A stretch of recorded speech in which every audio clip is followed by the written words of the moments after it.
Hey everyone, What If Fan here, bringing you another exciting part of What If Transmigrated as Minato Namikaze. You can find the fanfic title and the original author's name on my Patreon page. Make sure to check it out and show them some love. If you enjoy the video, don't forget to like, subscribe, and ring that notification bell so you never miss an upload. Also check out my Patreon channel for early releases of all the series, where you can find all the series released one day ahead of YouTube. Alright, let's jump into it.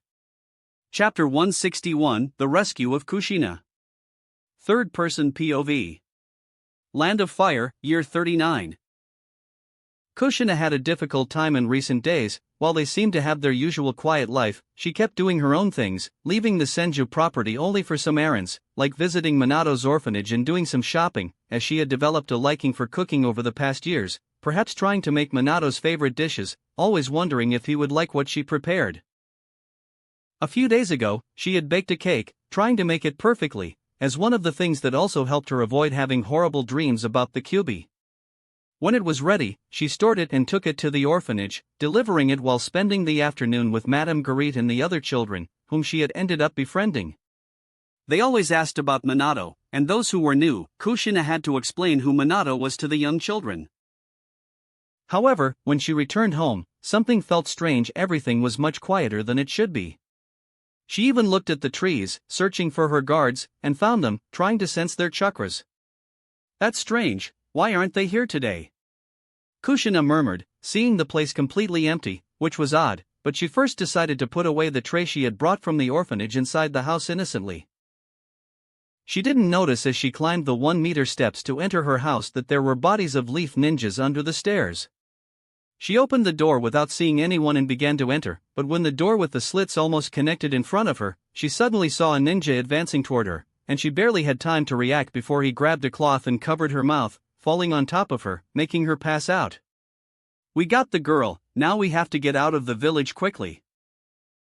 They'll soon notice our barrier, the Kumo ninja said as his remaining companions arrived. They were waiting outside the property to avoid detection by Kushina, knowing in advance that she was a censor. And so they departed, proving a significant failure in the village under the command of Hamura Mitokado and Koharu Utatane. Kushina woke up more than a day later, frightened, as she found herself tied up, with the group of pursuers resting. You've woken up, girl, one of them mocked. What are you doing? Who are you? Kushina exclaimed in fear. You really are strong. We sedated you to keep you asleep for the entire journey, but it seems it's harder to bring you down than it looks. One of the ninjas said in a dark tone. Let me go.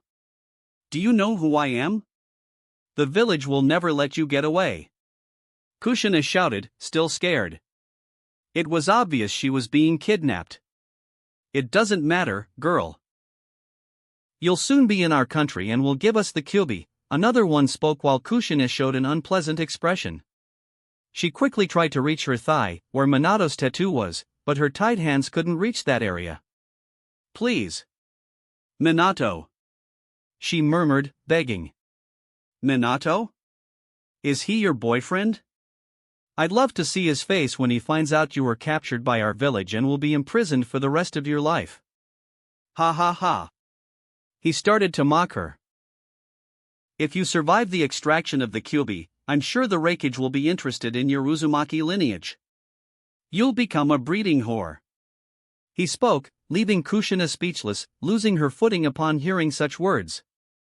No, she murmured as tears began to fall. Shut up. You're an idiot for provoking her like that. She has the Kyuubi inside her body, don't forget that. The more sensible ninja didn't want to see the Kyuubi go berserk while they hadn't even left the land of fire yet. I think you're right, sorry, the ninja murmured to the leader.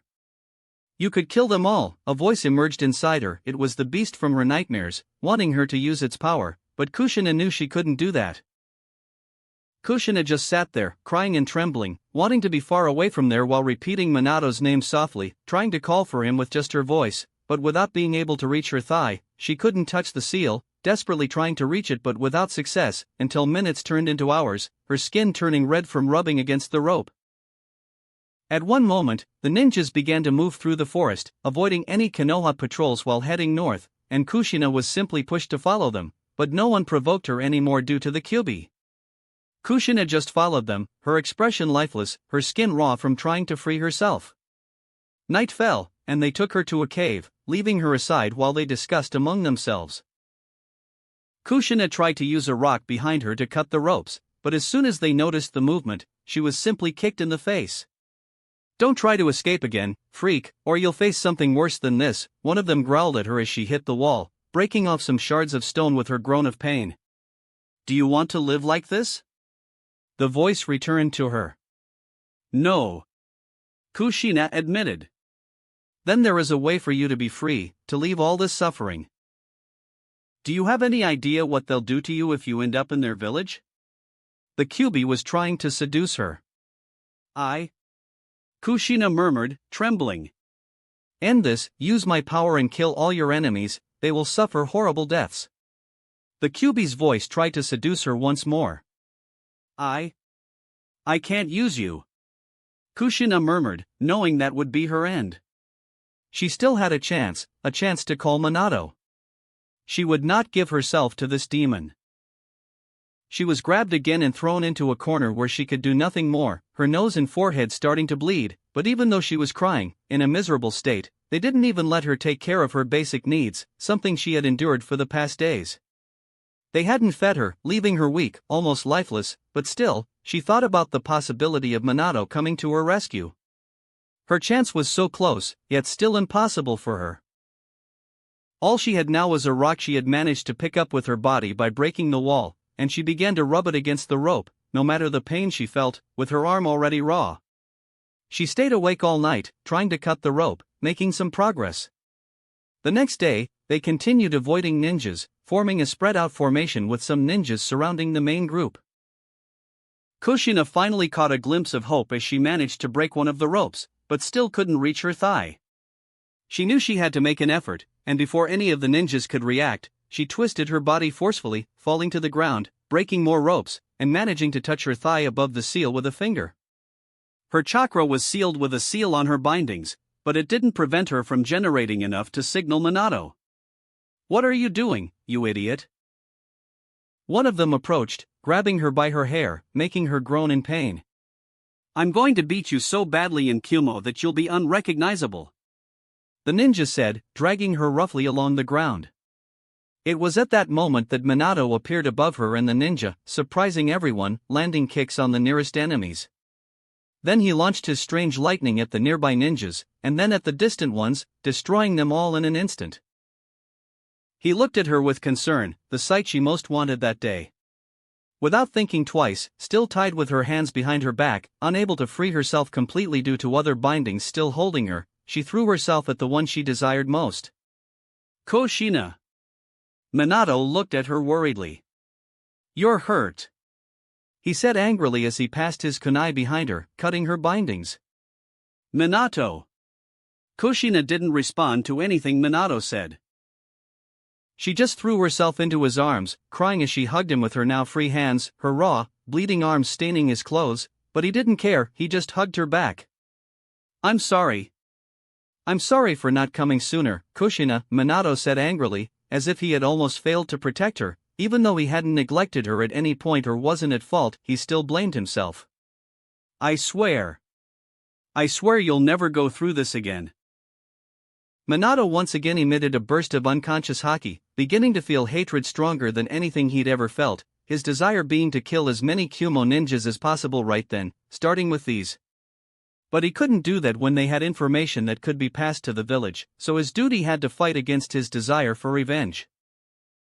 They stayed there, embraced, just thinking about having the loved one saved while the other promised to protect her from any harm, and desiring vengeance, as conquerors haki coursed through the area without either of them noticing the events happening around them.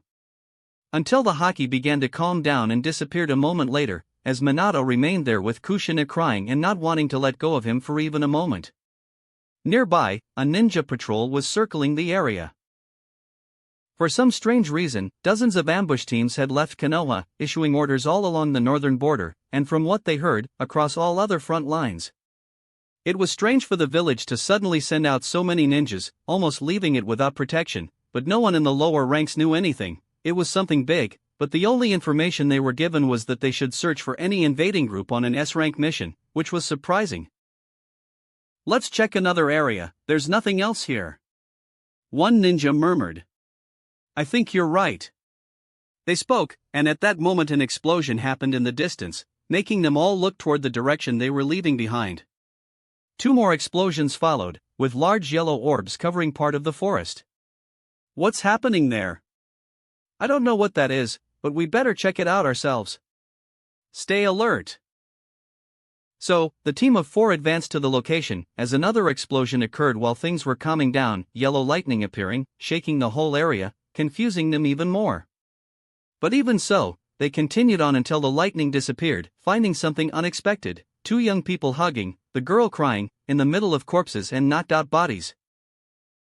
Minato might not have noticed his haki, but his gaze fell on the approaching Konoha ninjas, giving them a dangerous glint as he held Kushina close. "Are you a jonin of the village? What happened here?" The older ninjas noticed Minato's uniform, despite him being so young, but the situation was very strange, finding him with the injured girl who wouldn't let go of him. "I'm Minato Namikaze. This girl, Kushina Uzumaki, was kidnapped. So I left my post at the western border of the country and came to rescue her. The dead ninjas are from Kumo. I knocked some out to gather information," Minato said, the last part with a certain disdain. "Minato Namikaze? The hero against the village of Suna. And this is the pupil of the late Mito-sama." One of them recognized him immediately, as Minato's name had been circulating along the borders, and there was only one Uzumaki in the village. Everyone knew she had been adopted by Mito and what it meant after her death, with the Kyuubi passed on. "I see now why Konoha ninjas are so desperate," another murmured. "Where are we?" Minato spoke in a demanding tone, his patience thin. 8 kilometers from the main camp at the northern border." One of them answered cautiously. "Can you take us there?"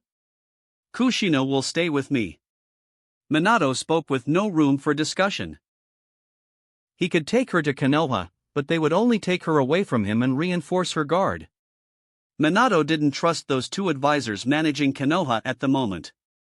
His best bet was the 3rd Hokage being there to take her, and with an incident like this, it wouldn't be long before he left the east if the situation was under control. The ninjas looked at each other. Commander Tsukumo would know how to handle this better than them, so they nodded. "Yes," they said. "We'll take care of you, Kushina." Minato turned back to Kushina as she nodded, but without letting go of him, starting to cry less. "You guys can take care of the bodies. I'm kind of busy here," Minato had to say awkwardly, as Kushina didn't want to leave. With no choice, they did as he asked, leaving the place, heading north, where Tsukumo Hataki's camp was located. Chapter 162, Getting to know Tsukumo Hataki. Third-person POV. Land of Fire, Year 39. In the north, at the site where the central camp was located, a group of ninjas along with Minato and Kushina finally arrived at the location, quickly passing on information to Tsukumo, the camp leader, shortly afterward. "What did you say?" Tsukumo quickly rose from his desk upon receiving the news from a ninja, who reported Minato and Kushina's arrival to him. "They're out there, my lord," the ninja said as Tsukumo understood. "I'll check immediately," Tsukumo said, leaving his things behind as he exited the tent. He quickly went to the front of his tent, where there was a couple surrounded by some ninjas. It was Minato, whom he had seen a few times before, and Kushina, the Jinchuriki who had received orders to block the entire border on this side to find her.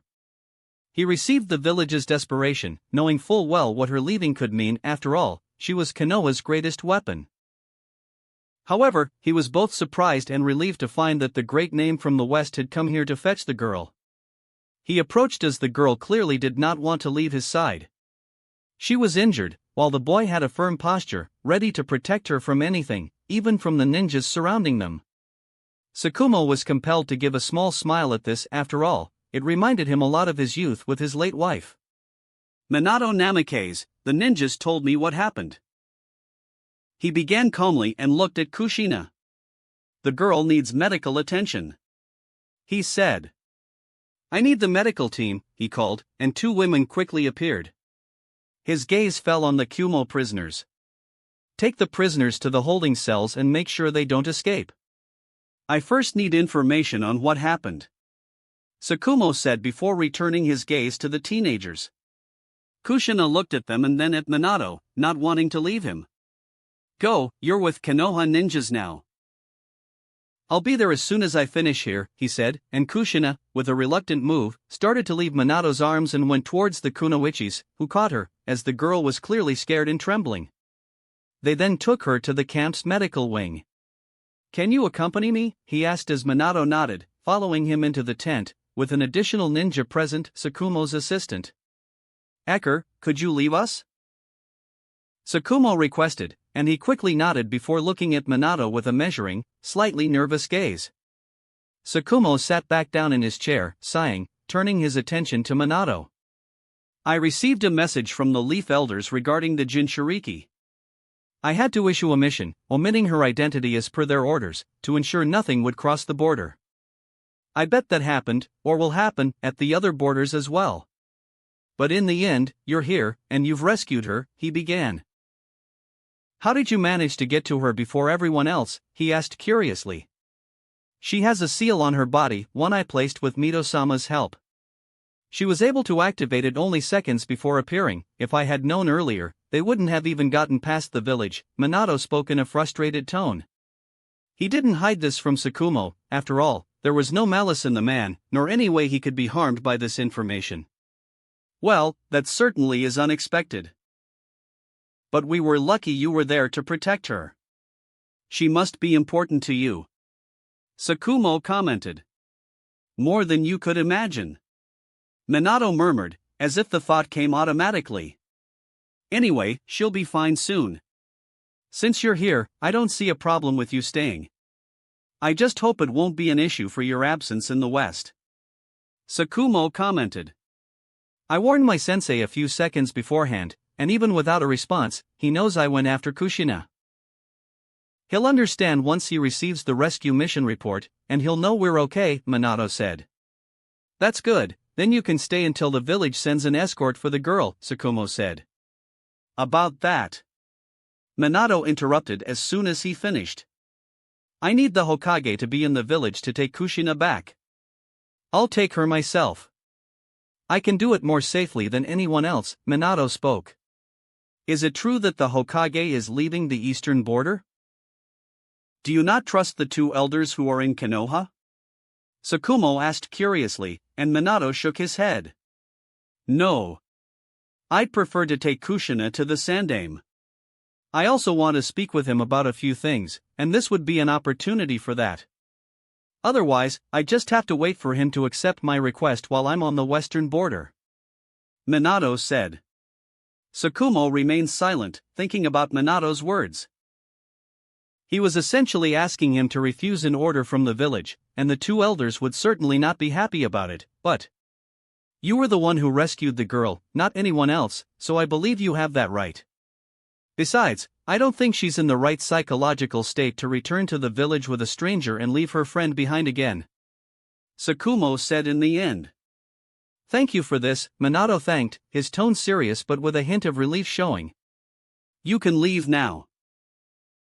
I'll take care of the paperwork and inform the village about the situation and that you will be the Jinchuriki's bodyguard from today on. The Hokage should arrive in the village in 3 or 4 days, so be prepared. I'll arrange a tent for you too, and I'd like to talk with you a bit tonight if possible, Tsukumo said as Minato nodded. All right, Minato nodded. About something else, I'm looking for someone named Might Due. Is there a place here where I can check records of where he is at the moment? Minato asked, having a chance to see another companion he hadn't seen in years. Of course. You can ask anyone in the camp where the records tent is, and they'll point you there, Tsukumo informed as Minato nodded and began to leave. Once again, he found the camp as busy as when he'd arrived, with the guards staring at him as he sensed which tent Kushina was in and headed there immediately. Naturally, he would draw attention. After all, people had started spreading rumors about him being Minato Namikaze, someone already known here, sparked by the ninjas who had escorted him, and by Tsukumo asking about him in front of everyone there. The number of eyes on Minato kept increasing as he made his way to his destination, with everyone clearly seeing a 13-year-old boy wearing a Jonin vest, which was surprising. "Excuse me." Minato approached the white tent, starting to open it, with two women dressed entirely in white tending to Kushina's wounds with medical ninjutsu. "Sorry, you'll have to wait outside," a medic nin said upon seeing Minato, although she seemed respectful towards him. "Wait, please, let him stay," Kushina murmured in a tearful tone. "'Tisk fine, just don't get in the way," she said in the end, as she had heard Kushina asking about Minato in the last few minutes out of fear that he had left. Minato didn't mind staying there, and he approached, kneeling beside Kushina and touching her forehead. "We'll stay here for a few days and rest. You'll go back to Konoha with me," Minato said with a small smile. "All right, but you're leaving afterward, aren't you?" Kushina said, knowing the answer but not wanting it to be true. It seemed selfish of her, but it was her wish. "Yes, but we'll talk about it later. Just get better, and we'll have plenty of time for that. I'm sure you'll want to eat something I'm going to prepare tonight," Minato spoke calmly, and Kushina's lips curved involuntarily at hearing Minato's final words. "Yes. I'd love to eat your cooking," she said. It had been years since she'd had that privilege, but today would be different. Minato stayed there, then, gently touching her face as the medics continued cleaning the dead tissue on Kushina's arms, silently allowing them to converse, as no one wanted to disturb the two. Kushina was being bandaged a moment later while her arms were fine, with Kurama inside her and being a Jinchuriki, she wouldn't be far off from Naruto in terms of self-healing. "You are free to go, just don't overexert yourself or use jutsu with hand seals. Your arms still need to recover the chakra flow passing through them," one of the medics said as Minato helped Kushina out, starting to leave the tent. Minato Namikaze. A ninja landed in front of them as soon as they exited. "Yes?" Minato asked. "The tent that was requested is ready. It's over there." He pointed to the tent Tsukumo had arranged for them, and Minato nodded. "That's great, we're heading there now," Minato said, leading Kushina, who was feeling a bit better. They ended up heading to the tent.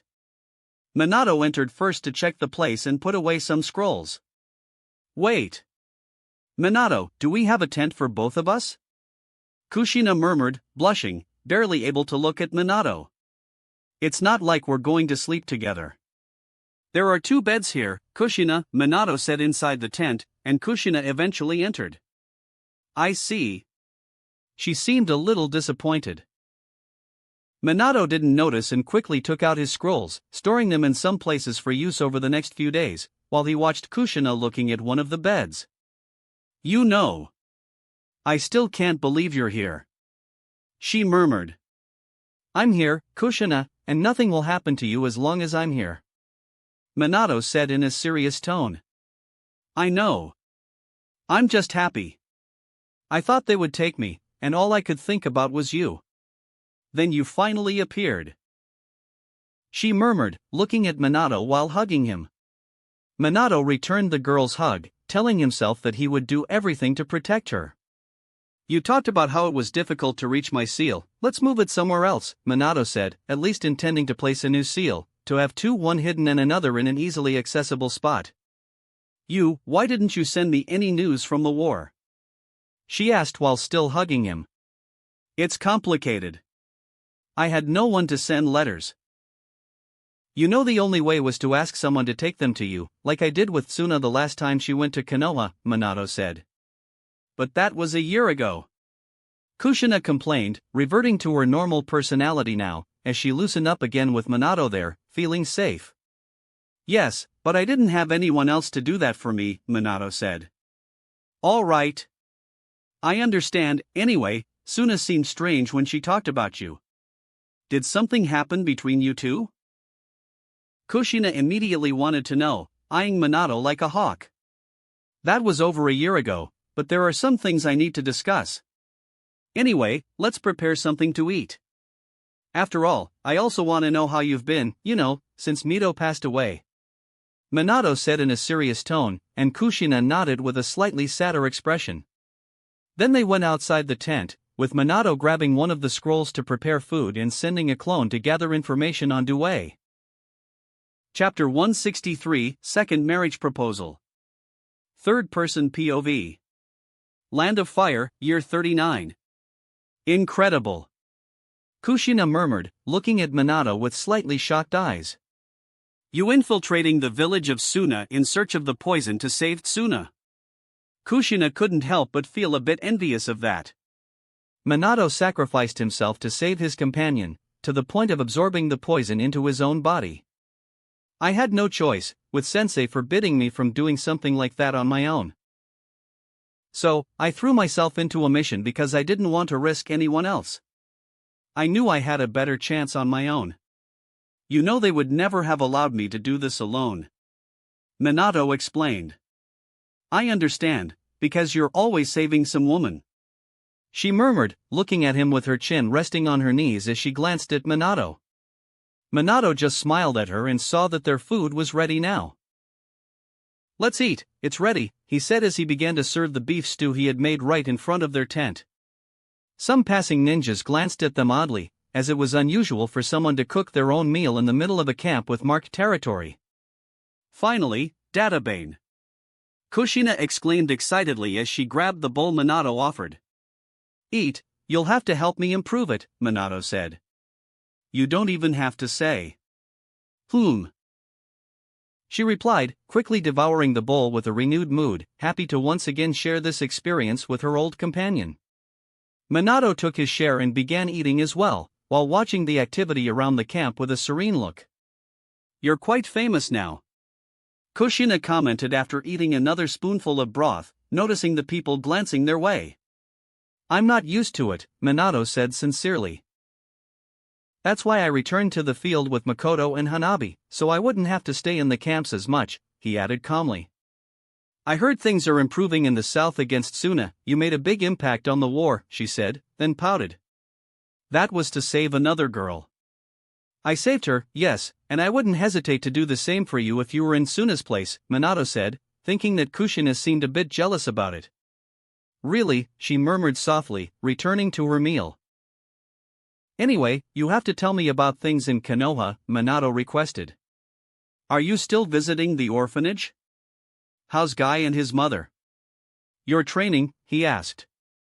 Kushina nodded and began to talk about her routine in Konoha while Minato listened attentively. Really, has he already made Kakashi his rival? Minato asked out loud, laughing. Yes, do you know him? Kushina asked, unaware of who Kakashi was. Yes. The commander of this camp is his father, his name is Kakashi Hatake, Minato said with a smile. They'll be great rivals then, he added, looking toward the future. You're always so aware of things. Kushina murmured. Of course, and I'm happy that Madame Garide is doing well with the children at the orphanage.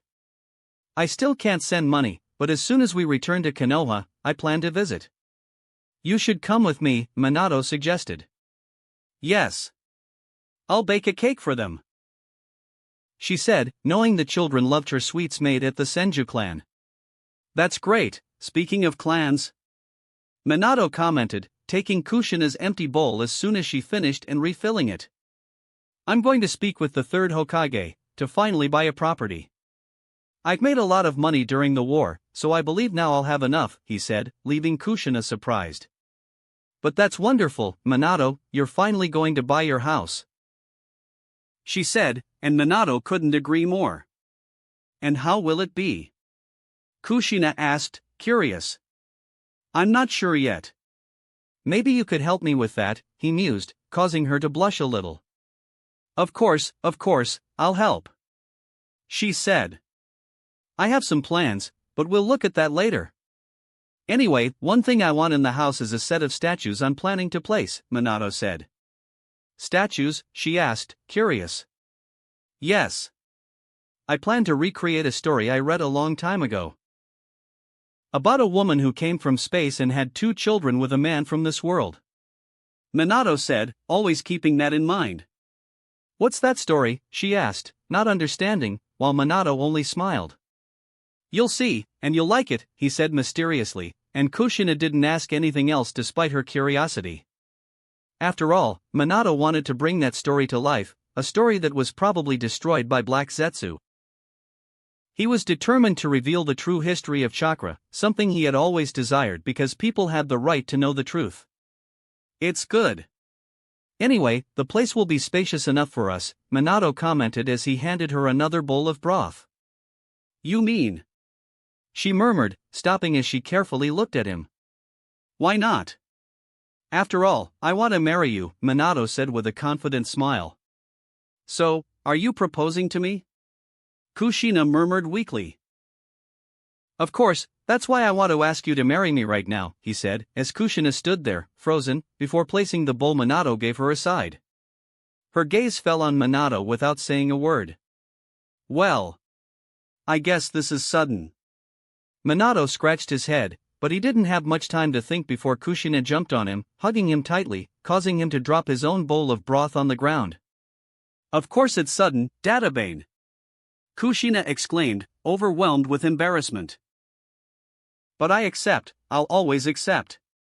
I'm so happy. She said, hugging him tightly, even forgetting about Minato's food. Minato returned the hug while they stayed like that for a while, savoring the warmth of each other. You're my fiancé now, he said as Kushina pulled away from him at that moment, smiling as she looked at him. I'd kiss you, but I'm afraid you'll think I have bad breath after eating. She murmured shyly, but Minato pulled her close, giving her a quick kiss. It's all right, but I need to talk to you about something, Minato said, as Kushina moved back slightly, looking at him a bit suspiciously. After all, it seemed like Minato had something else on his mind. What is it? She murmured, staring at him the entire time. Minato sighed and began to tell her about his current relationship with Tsuna.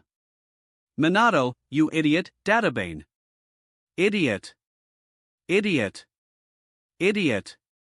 Idiot. Idiot. A moment later, Kushina stormed off toward the tent, calling Minato an idiot, while he just stood there, sighing.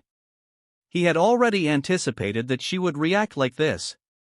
It was selfish of him to want to marry two women, but he didn't want to choose one over the other. He hoped Kushina would accept it. After all, harems were a natural part of human history. Powerful men had always had many women. Even in modern Western times, an outstanding man has a huge number of women available to him, even if he doesn't marry. He can still enjoy their company, while in the East, it's common for men to have multiple wives, Minato thought. In this world, it wasn't very common among ninjas, but many great nobles practiced it. Minato didn't see why he couldn't follow that path as well, having more than one woman to build a family with. How can he make me so happy and so angry at the same time? Kushina murmured, not wanting to see Minato's face as she pouted. She seems pretty upset. A voice appeared at that moment, and Minato looked up at the white-haired man wearing a jonin vest like his own. Commander Tsukumo. Minato greeted him, already thinking about how to talk to Kushina later. I proposed to her, and well, it's complicated, but nothing we can't resolve later, he said, scratching his head. That's great. When's the wedding? Tsukumo asked with a smile. Well, in about 5 years, you know. I prefer to be 18, Minato said, which was why he was formalizing the engagement now. That'll be in a while. I want to be invited too, Tsukumo said with a smile as he sat down in front of Minato. Of course, Minato said calmly before pointing to the pot he had made. Would you like some? Sure, I just came out of my tent, so I'm hungry, Tsukumo said as he served himself. This is good, he admitted, turning back to Minato. I heard you went after Might Due. Now that I remember, when I enrolled my son in the academy, I saw him and his son. The boy declared himself Kakashi's rival. I'm surprised he was on this side of the war. I didn't even know his name until I saw your interest in him, Tsukumo said, curious. So you noticed the potential guy has? Minato smiled. Due is no different, he might only be a genin, but there's no doubt he will become very strong, Minato said, defending Due. I see. I'll keep an eye on him then, Tsukumo responded before continuing. I spoke with messengers from Konoha. I informed them that the Jinchuriki is safe and will stay here until she recovers. You, after saving her, will escort her back to Konoha in a few days. The Hokage has started his journey back to the village and will be there in 3 days, Tsukumo added. That's good, Minato said, relieved that he would be able to meet the Hokage again. There's something I'd like to ask you, Minato Namikaze, Tsukumo suddenly said, and Minato looked at him. Yes? Minato couldn't deny much to him, especially since this man had done him a great favor today, entrusting the responsibility of Kushina to him. My son is a very talented boy, but I'm afraid he might become just a human weapon that follows every mission without question. He looks up to me too much, and everyone expects that of him. However, I fear his personality might lead him down a less pleasant path. Tsukumo began, and Minato silently agreed. After all, Kakashi was like that early in his life, perhaps until Obito changed him. He always sought perfection and would prioritize the mission above all else, like Kisame would. Maybe he wouldn't go as far as killing a comrade like the ninja from Kiri did, but he certainly abandoned Rin to prioritize the mission. So you want? Minato murmured, already knowing what he was asking for. Yes. I want you to become my son's sensei. I know you'll soon have your own team. I hope someone can teach my son a different path because I'm failing at that, Tsukumo confessed, acknowledging that even though he tried to talk to his son, Kakashi only saw him as a figure to surpass. He continued before Minato could respond. I know you broke the rules to go to Suna, sacrificing yourself for a comrade from Konoha. You're an example of the path I want my son to follow. That's why I trust putting him in your hands, he explained. That's fine. I'll accept your son as my student, Minato agreed, and Tsukumo nodded, satisfied. Thank you, Tsukumo said. Now, he just needed to speak with the Hokage. Although he didn't know it yet, his son would graduate this very year, breaking all academy records by graduating at 5 years old. Not that talent always equates to potential, after all, the original Minato was stronger than Kakashi. Can you tell me how the war is going on this front? Minato asked, wanting information about this side. Of course. The rakeage has been persistent. Tsukumo began explaining, and the two continued their conversation while eating. Well, I'm off. Good night, boy. I'll leave the girl's care to you, take good care of her, Tsukumo said as he stood up. Minato nodded, cleaning up after himself, as he had made a fire in front of the tent. Once everything was tidied up, he returned to his bed. He found Kushina asleep, her eyes closed, but as soon as she saw him with half-open eyes, she pouted again. Minato, you idiot, she murmured and turned away, while Minato sighed and went to bed, hoping they could talk in the morning when she had calmed down. Chapter 164, Together Forever. Third-person POV. Land of Fire, Year 39. Minato was eating in silence, while a redhead sat beside him, arms crossed, staring at him with an intense look. You're not going to eat, you need to recover. He said, glancing at her from the corner of his eye. I'm not hungry. She muttered angrily. Minato simply sighed, realizing that she still hadn't cooled off since yesterday. He knew she'd remain like this for a while, but eventually, Kushina would start talking to him again. They stayed there for a while until a growling sound came from her side, and he couldn't help but smile slightly at the scene. Are you sure? It's still warm, and I made the sauce you like the most. He remarked in a playful tone. I'm not, Databane. You're just hearing things, and I don't want anything from you, she retorted, sounding like a stubborn teenager. Minato continued to look at her with a small smile, clearly amused by her stubbornness. What are you looking at, Minato Baka? She said, just before her stomach growled again. Grrrrrrrr. Can you stop that? I'm not going to eat this. Minato Baka's food. Databane, she exclaimed, glaring at her own stomach. Minato didn't say a word as he stood up and walked over to the pot he had prepared for her. He picked up a tray and brought it over, while she stared at him. Take it, he said, with a firmer tone than he usually used. But Kushina was torn between accepting it or not. On one hand, she was hungry, but on the other, her pride was in the way. Take it, Minato repeated. You can be mad at me, but you still need to eat, he said. She hesitated but finally reached out and accepted the bowl from Minato, taking the spoon to start eating. Minato nodded and sat a bit further from her, giving her space to eat. Kushina made a slightly happy face as she tasted the food. She ate quickly, and as she was nearly done, she glanced over at Minato, expecting him to be watching her so she could call him Baka, but instead, she found him at a distance, eating while opening a scroll. Idiot, she murmured softly, feeling a pang in her heart, repeating it as she saw him now ignoring her. Meanwhile, Minato seemed completely absorbed in the scroll, as if the roles had reversed. She kept glancing at him as she finished the rest of her food. Tell me, Kushina murmured, this time directing her voice at Minato. Minato looked up at her. Are you serious about marrying more than one woman? She asked, even though she already knew the answer. Yes, Minato replied honestly. Kushina didn't say anything for a moment, and Minato went back to reading, showing no regret about what he had just said. Kushina sat there, looking at his back, still pouting with her now empty bowl, while also still feeling a bit hungry. You know this kind of relationship needs rules, right? Kushina's voice broke the silence again, surprising Minato. Kushina seemed to have swallowed all her pride to say those words, reluctantly accepting that Minato would marry someone else besides her. Of course, we need rules. Minato agreed, a little relieved that Kushina was beginning to accept it.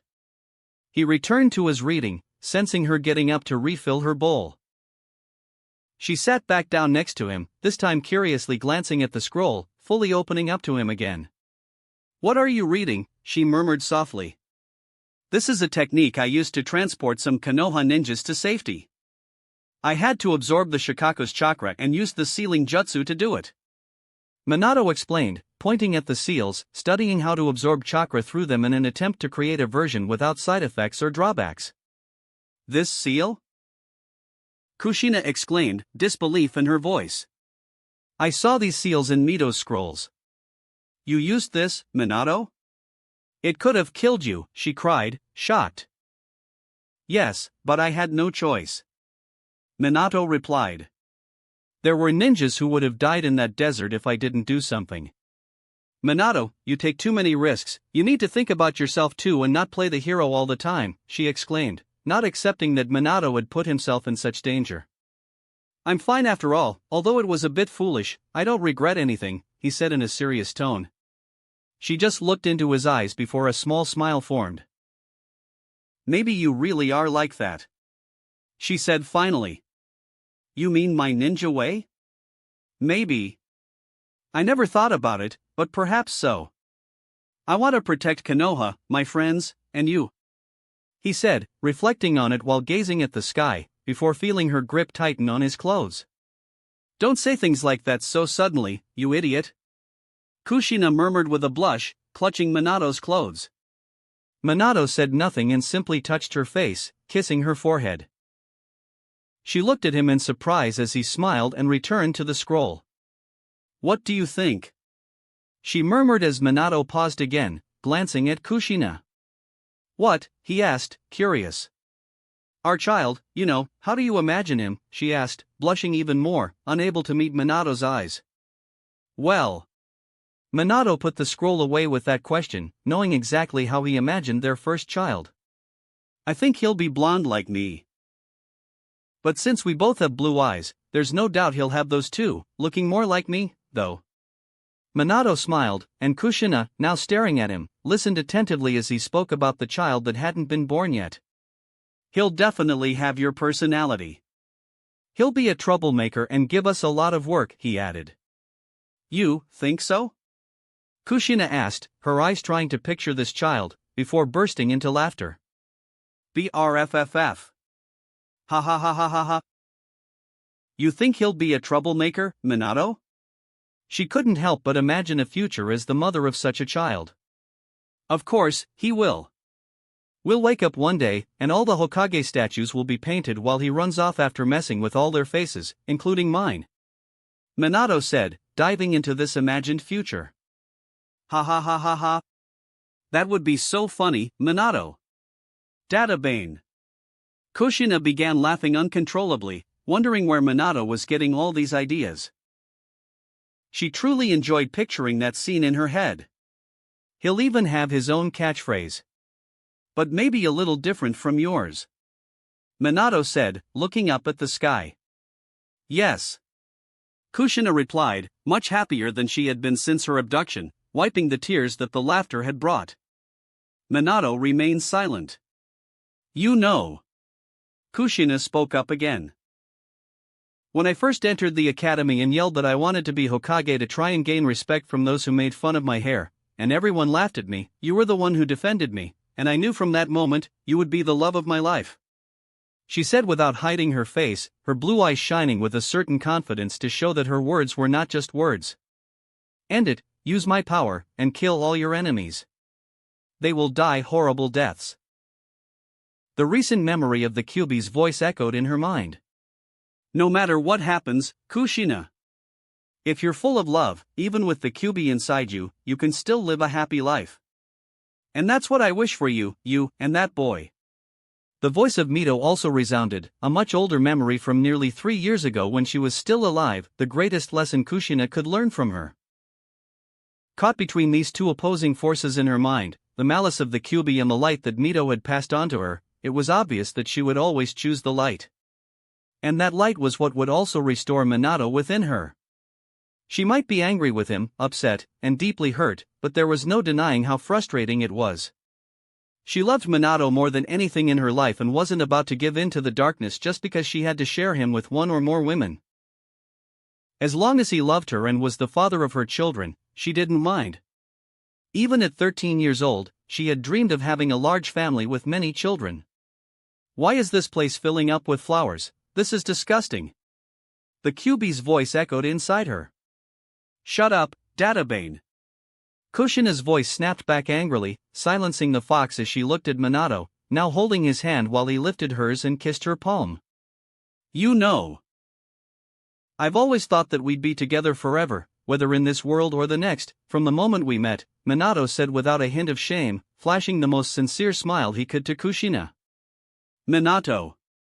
She murmured before throwing herself at him, kissing him intensely, letting go of her food as it dropped to the ground. All she wanted now was to feel more of that sensation, or her stomach seemed to be filled with butterflies, much to the dismay of a certain fox who couldn't even see what was happening. It was the complete opposite of how Kushina had been earlier when she tried to break free, closer than ever to doing so. But now, it was different. She had never been so far from disrupting the seal. He did it, someone in the distance whispered, watching the tent from the edge of the camp. Man. That was so emotional. Another said, tears in his eyes, dabbing at them with a handkerchief. You're such a crybaby, how can you be like that? Another grumbled. Don't you see, he's clearly a hero, the crying man continued. Here, take this, you really won the bet, another said, handing money over to someone else. A group of people had begun to watch Minato and Kushina's interaction. Even though they couldn't hear what was being said, they could see how things unfolded. The boy walking over with food, the girl accepting it, then the girl finally approaching the boy, some conversations, arguments, and smiles exchanged between them, all leading up to a passionate kiss. That was when the bystanders started discussing and making bets. Hey, you lot, a stern voice interrupted, making everyone immediately turn toward the source, their brows furrowing. Stop spying on other people's lives and get back to work. Sakumo commanded, his tone and expression firm as he looked at them. But sir, it was so beautiful, like a love story, one person tried to argue. Cut it out and get back to your tasks. Love story or not, this has nothing to do with you, so leave the kids alone. Sakumo said firmly, dismissing the ninjas. However, he couldn't help but let a small smile creep onto his face as he glanced away from Minato and Kushina's direction. Chapter 165, Returning to Konoha. Third-person POV. Land of Fire, Year 39. Minato Namikaze. Minato was with Kushina in the middle of the forest as they walked together when Umbu ninjas approached him. They seemed to be from Konoha. Yes. Minato asked calmly, but he noticed that the gaze behind the mask kept glancing at Kushina, making Minato think these ninjas had been sent by the Hokage himself. Commander Tsukumo has requested your presence at the main tent, one of them said as Minato nodded. Without warning, he took Kushina's hand, and they vanished, reappearing at the camp. He looked at her. Stay here. I'll go see what he wants, though I can already imagine what it is, Minato said, and Kushina nodded. He's here, a jonin announced Minato's presence, and Tsukumo allowed him to enter the tent. Minato had been spending his last few days studying sealing techniques with Kushina, as they had been spending all their time together. No one had disturbed them during that time, but today, with this summons, Minato finally came to the tent. Tsukumo looked at him, grabbing a scroll, and stood up, handing it to Minato.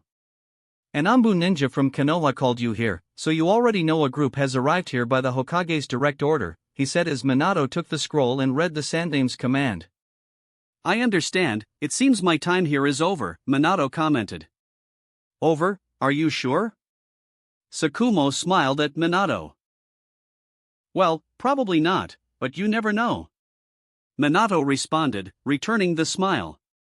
After all, they had talked a little in the last few days. Minato had expressed his desire to fight on this front against the Raikage as well, since he wanted to spend a few months there, not only to contribute to the war against Kyumo but mainly to train with a specific person he hadn't been able to see recently. He had techniques to develop, and this moment would be a great opportunity to start working on powers he hadn't yet achieved over the years. Minato counted on what he would receive in Konoha, knowing that the Hokage would give him rewards after all he had done. He had never received any compensation for acting against Suna, but now, being in Konoha after having saved the village's Jinchuriki, looking at things from a political perspective, the situation would be different. He had thought a lot about it and knew very well what he would ask for instead of asking for more jutsus. There were more important things at the moment. I hope so, kid. It would be good to have you around, obviously if you can get out of the battlefield against IWA, Tsukumo commented. Minato nodded. Then, I'll be going. I hope to see you soon, Commander. Good luck, kid. I'll be waiting for news from you. If you have time, could you check on my son and see how he's doing? Tsukumo said as Minato began to leave the tent after hearing his request. He went straight to his tent, passing by some ninjas who had also arrived from Konoha at that moment. Minato ignored them, as it seemed the Hokage had sent a lot of people due to what Kushina represented, but he didn't need them and continued to inform Kushina, who was already waiting outside the tent. We're leaving, aren't we? She murmured in a slightly unhappy tone, knowing that Minato's time there was finally coming to an end. She would return to the village while he would head to war soon after, leaving her alone once again. Yes, let's pack up and head out. The Hokage must already be waiting for us now. Minato replied. Kushina, a bit reluctant, nodded, putting all her belongings and tools back into the scrolls. She sent the last scroll to Tsukumo through a ninja, as it contained a report she had to submit, and then bid farewell. Minato Namikaze and Kushina Uzumaki, we're here to take you back to the village. With Minato and Kushina ready, a group of Umbu ninjas appeared, accompanied by another set of jonin right behind them. Minato looked at the village ninjas who had come to escort them with an apologetic smile. Sorry, guys, but I'll be going ahead, he said, as their mission was to escort them back to Konoha. Even though Minato had said he would take Kushina with his jutsu, the Hokage didn't know he could teleport such a long distance and had requested an escort. But, to the disappointment of the ninjas present, Minato and Kushina simply vanished before their eyes. Recognizing the jutsu, they simply sighed and began leaving the camp shortly after, heading to Konoha as well, arriving a few minutes late. Meanwhile, in the middle of the Senju clan grounds, where Minato had left a seal, he reappeared with Kushina. We're back, but we must head to Konoha's main building. Let's go, he said, taking a few steps forward, knowing they wouldn't have time to do anything else except go straight to meet the Hokage. Minato moved quickly over the rooftops with Kushina following closely behind. Since they were in the middle of the village, no one seemed to pay them any mind as they continued on without any issues. It was only when they entered the building that some Umbu ninjas approached them. "Notify the Hokage that Minato Namikaze is here and waiting for an audience," he said. The ninjas disappeared the next moment, reappearing a few seconds later. "He's ready to see you." The ninja responded, and Minato made his way to the second floor, opening the door. No one less than the two village elders were present in the Sandame's absence, and as they left, they had Minato and Kushina with an intense gaze. They didn't seem too pleased, but certainly, after what had happened, they would be even more marked as incompetent. Minato ignored their looks and continued toward the Hokage's office, where the Hokage sat alone at his desk. "I've told you before that I don't like them," Kushina murmured, tilting her head toward Minato as the elders disappeared with the door closing behind them.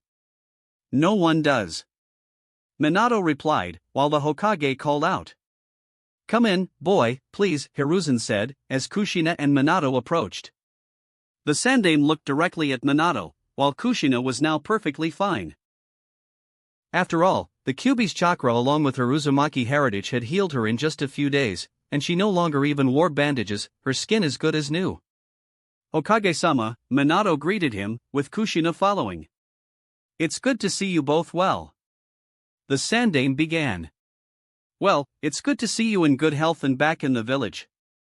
It seems everything turned out well thanks to you, Minato Namikaze," he said, his gaze falling on Kushina. "I admit, when I heard about your capture, Kushina, I feared the worst. But this boy managed to surprise us once again," he remarked. "Yes," Kushina murmured, not fond of the experience she'd gone through, but at the same time, looking at Minato with admiration. It warmed her heart knowing that, in the end, he had saved her, and she felt safe by his side. "I'm sorry for what happened," the Sandame continued, referring to the kidnapping, as the entire team guarding Kushina had been wiped out within the village without anyone realizing, by infiltrators. They had already dealt with infiltrators before, and Minato had defeated some of them. But never on this scale, to the point where they gathered valuable information, took down an entire team of Umbu ninjas, and still escaped with the Jinchuriki, right under the village's nose. It was unacceptable to Sarutobi, and he was furious with his colleagues who had been overseeing the village in his place, giving them a severe scolding before Minato arrived. They almost made it to the border. If they had gotten the Jinchuriki, the situation would have been terrible for Konoha, already facing enemies from all sides, the third Hokage thought before taking a puff from his pipe and turning back to Kushina. "I promise that nothing like this will happen again. We'll keep you safe," he said, but Kushina didn't seem too pleased by this. After all, she hated all the surveillance. Minato knew that, despite them being right about securing something as important as the Kyuubi and its host, they would soon start implementing a barrier surveillance system, something that would trap Kushina within a barrier. He personally didn't like the idea, as it would restrict her, making it impossible for her to even leave the clan grounds. As soon as she stepped out of the barrier, the village's detection team would be notified, something similar to what happened in Minato's manga, where Kushina was confined to a house surrounded by a barrier. "If I may speak, Sandame." Minato tried to ease the pressure being placed on Kushina. "Well, I can already imagine what you're going to say," the Sandame interrupted. "But still, I must insist that she needs more protection, even though you've placed seals on her. I can only imagine how you arrived before anyone else and took down all the enemies because of that," he commented, sighing. After all, the report, after gathering all the information from the ninjas captured by Minato, showed that the infiltrated ninja acted as a common civilian who entered the village, gathered information, and captured the Jinchuriki. At some point, he was defeated by Minato while trying to flee, but even he didn't know how. All he recalled was seeing Kushina touch his thigh, and suddenly he blacked out. Minato had appeared at that moment, and other reports from the Konoha ninjas in the area mentioned hearing explosions, while Minato didn't seem to hold back his chakra, sending large-scale jutsus and easily destroying the Kyumo group. Minato remained silent, still listening but not arguing for the moment. The Sandane just sighed and looked at Kushina before continuing, as he had something to discuss with the young man. "You may leave now. I'd like to speak with Minato alone. Besides, the boy and Miss Mitre safe, they weren't harmed in the attack since they weren't there." he said, while Kushina sighed in relief. Since the boy had been with her, she thought he might have been hurt. All right then. I'll be waiting outside, she murmured, glancing at Minato, who nodded for her to go. I'll head to the clan as soon as I'm done here, if the Hokage doesn't send me straight to the battlefield, he said, looking at the Hokage. The Sandaime gave a small smile. How could I be so cruel after all the service you've done? You'll certainly have a few days off to visit some friends in the village, he remarked, and Minato nodded with a slight smile. Kushina left the room, closing the door behind her, leaving Minato and the Sandaime alone. Well, boy, now we must deal with your rewards. After all, you've done so much for the village and still haven't received proper recognition, the Sandaime said, picking up and opening a box, revealing a medal with the leaf symbol. This medal is given to war heroes. Usually, it's awarded at the end of a war, but in your case, we'll make an exception, he said as Minato stepped forward and took the medal, feeling a bit pleased by the recognition. Furthermore, you may ask for whatever you wish, even an S-rank mission at this moment. The Hokage continued. Minato examined the medal before placing it back in the box, closing it, and setting it on the table, then looked directly at the Sandaime. After all, now the real negotiation would begin. Chapter 166, Negotiating the Best for Konoha. Third-person POV. Land of Fire, Year 39. Minato looked at the Hokage for a moment before continuing and asking for what he really wanted. I don't want any jutsu this time, Hokage-sama. Instead, I want to ask for something else, Minato spoke as the third Hokage looked at him, a little surprised. If it's not an S-rank jutsu that you want, what would it be, boy? He asked with curiosity. I would like to request something that could change the tide of the war against Suna and even IWA, Minato paused before looking seriously at Sarutobi. I want Tsunade's project to be implemented. The third Hokage raised an eyebrow at the boy. What do you mean by that? He asked, as the request seemed vague. I'd like the project of having a ninja with medical ninjutsu knowledge in every team to be implemented. It's something Tsunade has been pushing for, so Konoha can gain an advantage. This could change the war. Even though we have the upper hand against Suna by having developed the antidote for their poison over the last few months, that could change the moment Suna begins developing new poisons, Minato spoke with a serious tone while the Hokage remained silent. Of course, he knew about the project. Tsunade had been sending scrolls to present it for years and seeking meetings that he attended, listening to what she was trying to implement, but it was still too costly. However, Tsunade had been persistent and managed to gather some supporters in recent meetings with the elders. There was no guarantee of what would happen as she claimed, and it could end up causing harm to Konoha. Why do you think it would work? How do you believe it would change the war? The Hokage asked as he put his pipe in his mouth and inhaled the smoke. Because with a medical ninja and their knowledge, having one in every 3 ninjas, the team would have a better chance of survival. A medical ninja could be prepared to halt poison and even delay its effects before it fully enters the bloodstream, preventing someone from becoming incapacitated when we have no cure. This would end up protecting the team. It may be costly to train a new batch of ninjas, but the benefits would be substantial. After all, I envision a scenario with fewer ninjas affected by the battlefield, which would save Konoha's resources, Minato concluded. It's not that I haven't thought about it before or that Tsunade hasn't shown this, but even so, it's difficult to achieve such a result. So you'll have to forgive me, as this decision is not mine alone, he said, but Minato wouldn't let it end there. Hokage-sama, still, I insist. Why don't we test this on the southern part of the western border? I'm sure if you take a series of camps, it will clearly show the results this could bring to the war, Minato spoke. The decision was tense for someone in the Hokage's position. After all, placing a medical ninja in every team would reduce offensive power with only 2 ninjas. Minato knew that this project would be implemented eventually, but he was pushing for it sooner, as it could save many of his comrades. He wouldn't let such an opportunity pass. Why insist so much on a project to the point of losing a chance to receive a reward that few have ever achieved in Konoha? Hiruzen asked again, putting his pipe back in his mouth. Because I don't want my comrades to keep getting hurt and dying on the battlefield. I've lost many companions throughout this war, and it's not a pleasant feeling, Minato replied. I've read the reports that you always went back for your comrades. No matter how risky it was, you always prioritized them. That happened in Suna, when you stayed behind to face a Bijou and a Kage, Hiruzen commented, putting down the pipe before picking it up again. Minato didn't speak but nodded as he saw the Hokage seeming to debate internally. Hiruzen remained silent for a moment, looking seriously at Minato as if thinking about what he had just heard, before exhaling the smoke from his pipe and showing a small, closed smile. Well, you know that my two companions who left before you arrived have always been the most cautious and unwilling to risk Konoha's resources, Hamura Mitokado and Kohara Utatane. But now they are somewhat out of favor with what happened. Maybe it's time to make some decisions without them, the Hokage commented, while Minato was a bit surprised. Maybe you've given me a better outlook. We can try implementing Tsunade's project, he said, and Minato couldn't help but smile slightly, satisfied that Tsunade's project would finally be put into practice. Thank you, Hokage-sama. This will undoubtedly save countless lives, Minato said. Well, I'll summon Tsunade here, and we'll begin reviewing her ideas differently. In any case, you seem like you still want to say something, he finished. Yes, there's something I would like to request. I would like permission to operate on the northern border, Minato said.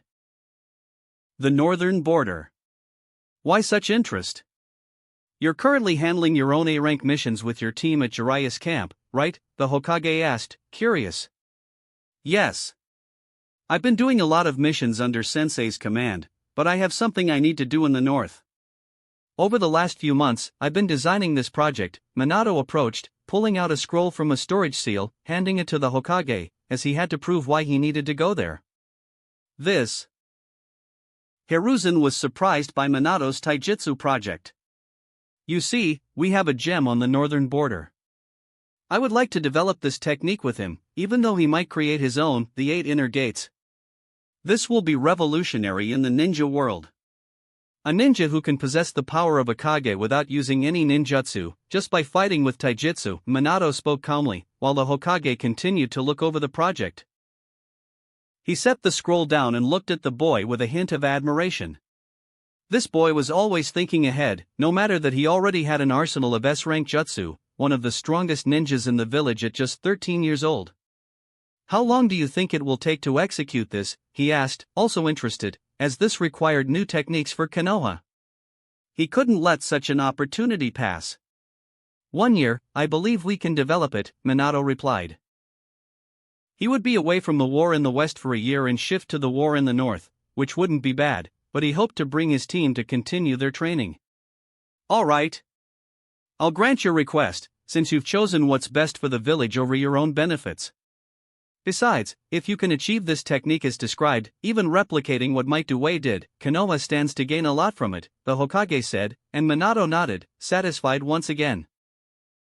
Just keep in mind that things are more stable in the west now, but if an emergency arises, you will be dispatched, understood, he added at the end. Yes, Hokage-sama. Minato said, accepting the condition, which was quite logical. But he didn't stop there, turning back to the village leader once more. Hokage-sama, may I ask for 2 more things? It won't impact Konoha, just simple requests, Minato spoke. Go ahead. There's no reason not to continue listening, he replied. I'd like to keep in contact during the war with Kushina. I'd like permission to send her scrolls, Minato requested. That's fine. We have messengers coming and going from the war all the time. I can make space for your messages, just don't send anything that reveals mission details, the Hokage instructed. That's perfect. You know. Kushina and I are engaged, Minato said, as the Hokage raised an eyebrow at this. I couldn't ask for anything better. Although my companions will see this from a much darker perspective, Hiruzen thought. After all, this was a high point for Minato, proving that he was loyal to the village and always would be.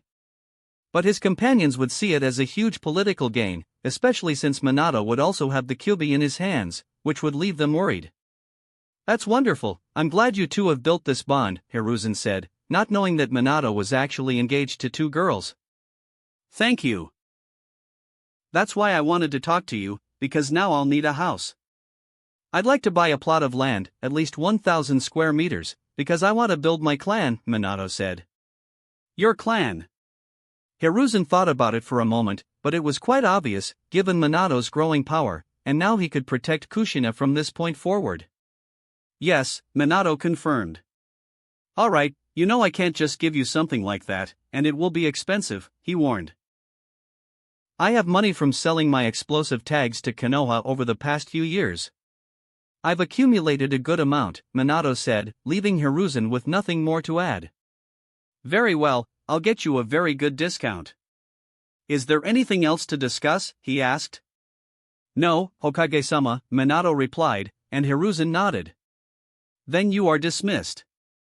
You can take 3 days off, and I'll prepare the documents for you to retrieve your team and head to the north, he said. Thank you, goodbye. Minato said before he started to leave. He exited the building with the Hokage watching him from the window.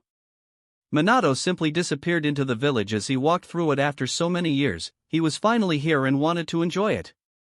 Compared to the battlefield and the camps, this place was the complete opposite of the borders.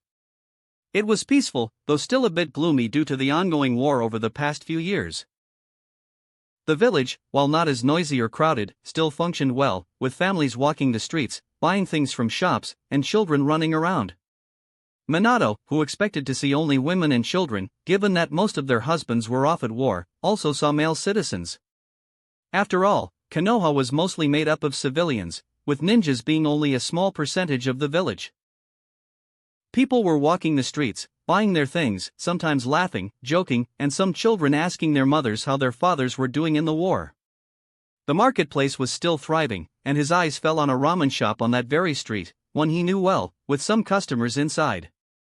His first impulse was to go in, but he put that aside, wanting to take Kushina there later, as he was heading back to the Senju clan to see her. They would enjoy some of his free time together in the coming days. In the end, despite the anger he felt towards Kumo for the kidnapping and how Kushina had been when he found her, Minato had managed to secure many benefits, both for the village and for his comrades, without taking anything for himself this time. Not that he minded, after all, he doubted there was another S-rank scroll that could interest him at that moment. Walking through the streets of the village without anyone approaching or recognizing him, he finally arrived at the Senju clan compound, which wasn't far from the Hokage's building. The place was heavily guarded by ninjas, as security around Kushina had been heightened significantly after the kidnapping attempt. Minato paid little attention to it as he saw the girl waiting for him at the door. He smiled at her, eager to spend some time with his fiancée. Chapter 167, I'm Back 01. Third-person POV. Konoha, Year 39. Minato and Kushina were at Ichiraku Ramen, eating together that evening after arranging their small date following the meeting with the Hokage. It's good to see you both here. I'm surprised to see you in person, Minato. As for you, little Kushina, you're here every week. Tucci said as he handed them their first bowls of ramen, a smile spreading across his face. Yeah. Minato looked up, returning the smile. It's been a while since I came to the village, he commented with a hint of nostalgia for this kind of food. It's good you're here and well. War is terrible sometimes, and so many people die. I see some of my regulars who never came back. The man murmured with a slightly sad tone. Tucci didn't seem to know about Minato's accomplishments in the village, as some people had suppressed any rumors, with two elders running the village who didn't appreciate Minato's rise in public power. Not that they could hide it when most of the ninjas finally returned from the war, but even so, there wasn't a strong rumor circulating at the moment. So, it was normal for Tucci not to know about Minato's role in the war. Are you kidding? Minato was a war hero against Suna, Databane. Kushina exclaimed, lifting her chopsticks and pointing at Minato, while the man looked a bit surprised. Is that true? Tucci asked, surprised. Well. Something like that, Minato replied with a small smile as the man asked a few more questions. They continued eating while Kushina kept ordering more and more dishes. This is really great, she murmured, turning her gaze toward him. I'd like to eat something prepared by you tomorrow, can you? She said while still eating her food, keeping her eyes on Minato like a puppy, begging for him to say yes. All right. I can make something, he replied calmly. Databane. She exploded, raising an arm with a sincere smile. The night continued, and by 9 p.m., Minato ended up taking her for a walk around Konoha after saying goodbye to Tucci. They kept looking at shops here and there while she tried to act like a couple with him, holding his hand and buying a few things. They went to see the cherry blossom tree that had practically brought them together years ago. It's not spring yet, but it's always beautiful, Kushina murmured, looking at the tree. She usually visited this place every spring, she had happy memories here. Yes, this place never changes, Minato commented with a calm tone. You know, we could go to another place we used to go, to the Hokage's heads, but I don't like those ninjas spying on us all the time, you know? I want some privacy between us, she murmured, and Minato nodded. They certainly wouldn't like the next thing Minato was about to do, but the Hokage would understand. He disappeared without warning, leaving the ambush ninjas startled as they searched for them. They reappeared on the first Hokage's head, just like they used to years ago. This view is always beautiful, but I never came here after you left, so I'm happy we can see this place together, she commented with an excited smile, looking at Konoha glowing with lights that night. Minato said nothing as he gazed at his village with appreciation. Do you remember our promise? Kushina asked. Of course, I told you I'd become Hokage, didn't I? Minato replied. I know, and you're closer than ever, soon your head will be carved here, and I will be the Hokage's wife, she murmured, blushing and looking at Minato. You will be. Minato responded in a calm tone as their faces drew closer, this time without resistance, kissing her with the village in the background.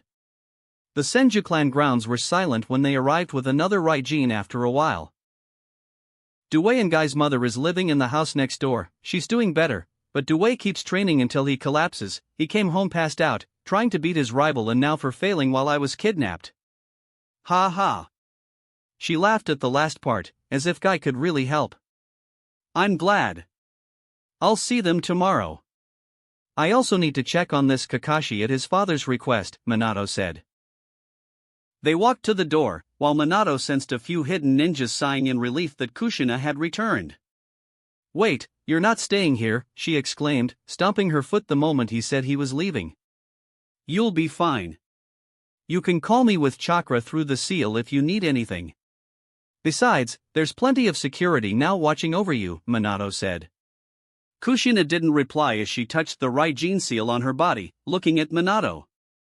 Minato was left speechless by her.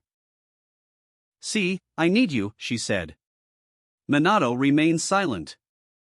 Kushina stared at him intensely, willing him to stay until he finally dropped his shoulders, knowing how stubborn Kushina could be. You know I won't stay just because of that, right? You're safe now, he said at last. But it's different. I wanted you to be here, she said, a bit disappointed. Sorry, Kushina, but I have to go back to the apartment. It's been a while since I'd been to my place since I left the village.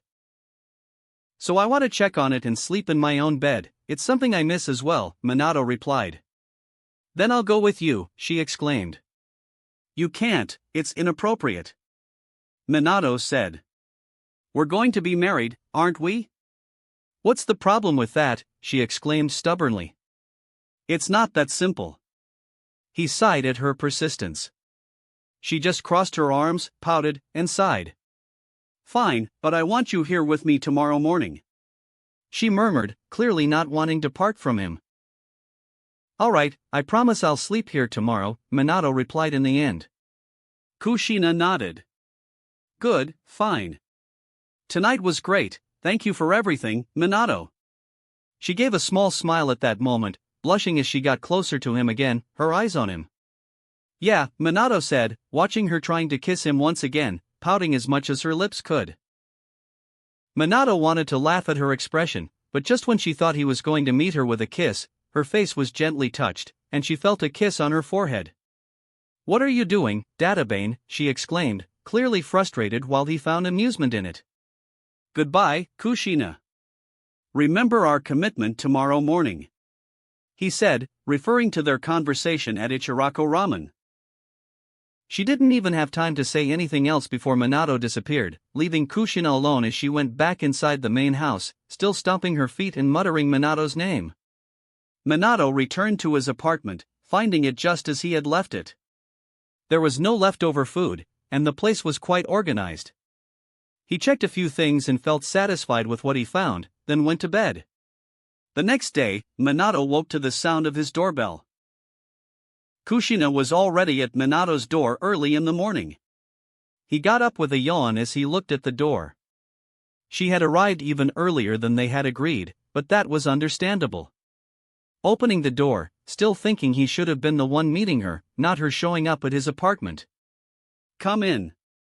He opened the door while she, dressed in a purple dress, held a tray that smelled of chocolate. "Did you make a cake?" he asked. "Yes." She yawned again as she entered. "Did you stay up all night making this?" He couldn't help but raise an eyebrow at her. "4 hours of sleep, but yeah, I wanted to have this cake ready for when we go to the orphanage," she said, placing the cake on the table. It was at least 3 hours before they were supposed to meet, and Minato didn't know what to think of her eagerness. "All right, we'll go earlier. I'll get ready," Minato said as he went to his wardrobe, grabbing some casual clothes to wear in the village and taking off his Jonin uniform, which he had even slept in. "I miss this place." "I remember how we used to come here after the academy with the girls," she commented, looking around the empty place. "I'm fine, there's nothing better than your own bed," Minato commented as he came out of the bathroom dressed in casual clothes, slipping on simple sandals while Kushina was picking up the cake again and they were about to leave. Kushina waited for him to lock up the house as he pulled out the key, and they were about to head out when, suddenly, a sense of imminent danger hit Minato, something he hadn't even felt when facing the semi-god shinobi, the Tsuchikage, the Kazekage, or Shikaku. It was much worse than those monsters. The door across from his apartment creaked open, and a single eye peered through the gap, staring directly at him. It was his neighbor, the old pervert.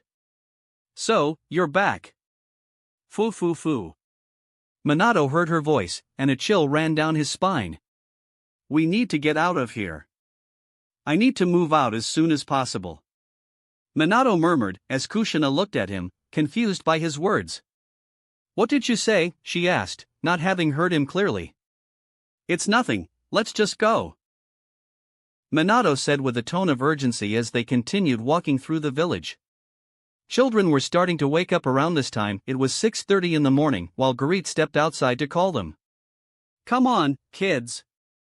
Breakfast is ready, and everyone's eating already, you're the last ones," she called out to the children playing in the orphanage park. "Madam Garit. I'm heading to the academy, I plan on getting there early today," a child ran past her, startling her. "Don't run like that," she scolded as the children rushed inside, with some heading off to the academy. "These brats. I'm losing control of them, and I haven't been sleeping well these past months with insomnia and anxiety." "Well, I have to retire soon," she muttered to herself, her eyes falling on 2 figures approaching at that moment. She blinked, recognizing one, but the blonde beside them left her stunned, wondering for a moment if she was dreaming. "Is that?"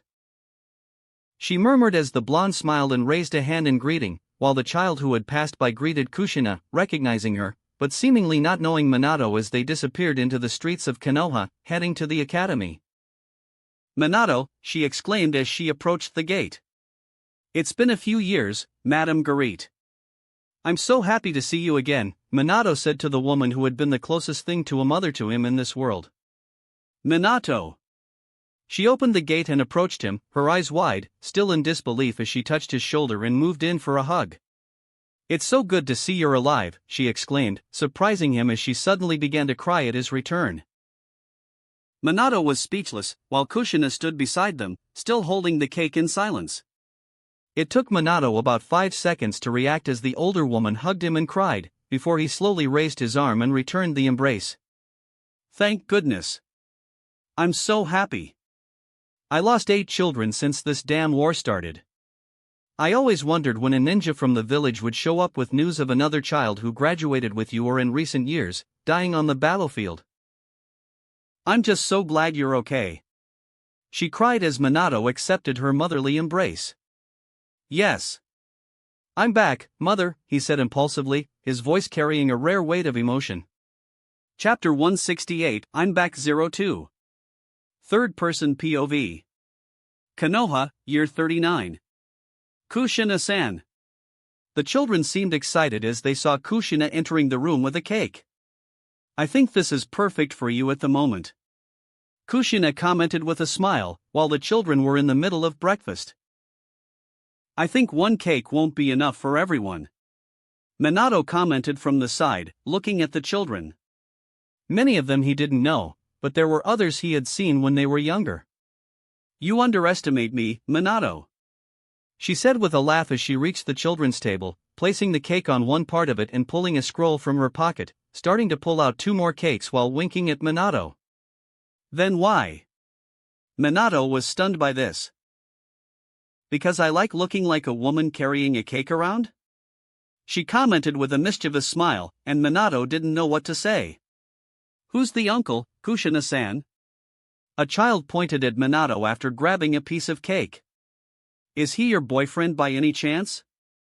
A girl exclaimed, looking at Kushina, expecting something like that or hoping she would be embarrassed, as Kushina was quite funny when she got emotional. He is my fiancé, Kushina commented with a small smile. The children eating cake looked at Kushina in surprise, while the others also glanced at Minato.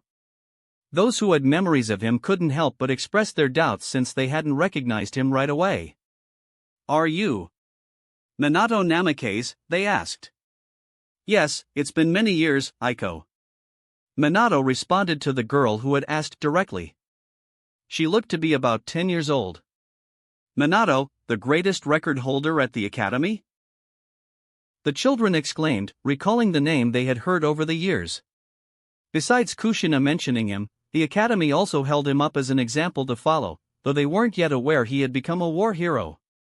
Amazing! You're the legendary Minato. I've always wanted to be like you. Did you also come from this orphanage? Another boy looked at him with stars in his eyes. It's a shame Yuma already left for the academy, he would have been so excited to meet you. Another spoke, referring to the child who had passed by Minato and Kushina before they arrived. It didn't take long for the children to leave their chairs and surround him, pushing him away from Kushina and her cakes.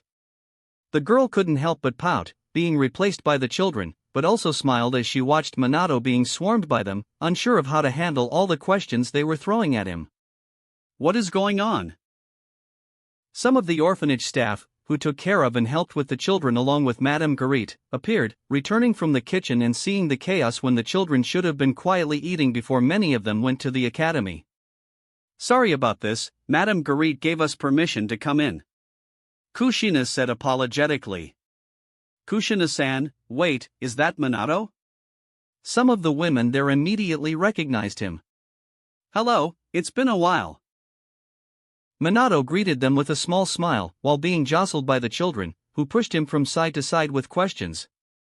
Hey, kids, can you stop this chaos and behave while you have your breakfast? Madame Garit entered the kitchen at that moment through the main entrance, looking dissatisfied at all the children. But they tried to argue, but the head of the orphanage knew very well how to handle the children.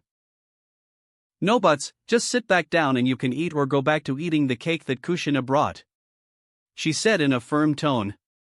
She hadn't come with them earlier because she had been wiping the tears that had streamed from her eyes and didn't want the other children to see her like that. Save the questions for after your first meal, understood? She finished, and many nodded in agreement.